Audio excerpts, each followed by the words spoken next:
तर नमस्कार मंडळी, आज आपण जाणार आहोत भारतातील दुसऱ्या क्रमांकावर साजरा होणारा दसरा महोत्सव म्हणजे आपल्या हिंगोलीचा दसरा. तर चला मग आपण फिरूया हिंगोलीतील दसरा. सर्वप्रथम आम्ही आतमध्ये आलो. आल्याला सर्वजण म्हणत होते चला मोठ्या आकाशपाळ्यामध्ये बसू. मित्र म्हणले आणि आपण करणार असं होईल का. आमची पूर्ण गँग वगैरे आम्ही पूर्ण तयार होत आकाशपाळ्यामध्ये बसलोय. चला तर मग करूया आकाशपाळ्याची सैर. एकदम असं सगळीकडे जिकडे पाहतो पब्लिक ही पार्किंगचा एरिया आहे पूर्ण. इथं कपडे सापडे सुरू होते. त्याचप्रकारे इथं बघू शकता पब्लिक किती आहे दसऱ्यामध्ये आमच्या हिंगोलीच्या. खूप मजा आली आकाशपाळण्यामध्ये. इथून पुढे आम्ही मग आता दसऱ्यामध्ये सैर करणार. गर्दी तर एवढी होती की सांगूच नका. जिकडे पाहा तिकडे माणसं दिसत होते. हे बघा आमचे नमुने कुठेच तपडणार नाहीत. त्यामध्ये आमचे गणेबाई तर सांगूच नका तुम्ही. आमचे गणेश, गजू आणि हे काय सुरू आहे ते काय बघत आहोत. हे सगळे ठेवा बाजूला. चला आपण आता फरफेटका मारू परत एकदा. चल सिस्टम फाड़ देंगे. तर अशा प्रकारे मौज-मस्ती करत आम्ही दसऱ्यामध्ये इकडे तिकडे फिरत होतो. परंतु काही म्हणा, दसऱ्यामध्ये फिरण्याची मजाच वेगळी असते आणि ती मजा अजूनच वाढते जेव्हा आपले शाळेचे मित्र आपल्यासोबत असतात आणि आपण सर्व मिळून एकत्र दसऱ्यामध्ये फिरतो.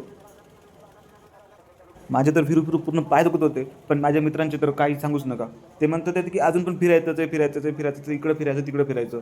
मला म्हटलं बा तुम्ही फिरून घ्या, मी तर थकलो एकदम आता.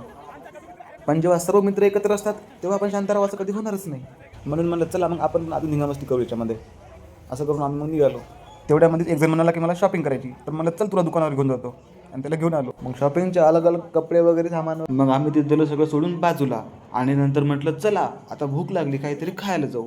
तिथून मग आम्ही विचार केला कुठे जायचं. तेवढ्यात हनुमान म्हणतो हॉटेल शिवलीला. आम्ही निघालो हॉटेल शिवलीलासाठी. मग हे दोघे तर वेगळं धुंदीमध्ये होते. काय करत होते त्यांनाच माहिती. इथून बघू शकता असं हे हॉटेल शिवलीला आहे. बसलो तर चला काहीतरी ऑर्डर करू खाण्यासाठी. खूप भूक लागलेली आहे. आमच्या ट्रिपचे नियोजन करता शंकर मापारी हे ऑर्डर करतील. मग लगेच त्यांनी पनीरची भाजी आणि चपात्या बोलवल्या. एकदम छानसं असं जेवण झालं आणि आम्ही निघालो मग घराकडे. खूप दिवसानंतर आम्ही मित्र वगैरे भेटून एवढी मजा केली होती. खूप मजा आली मित्रांना आणि एक अविस्मरणीय असा दसरा आम्ही एन्जॉय केला. खूप छान वाटलं सर्वांना भेटून. तर अशा प्रकारे आमची ट्रिप झालेली आहे. भेटूया मित्रांनो नेक्स्ट व्हिडिओमध्ये. तोपर्यंत टाटा गुड बाय.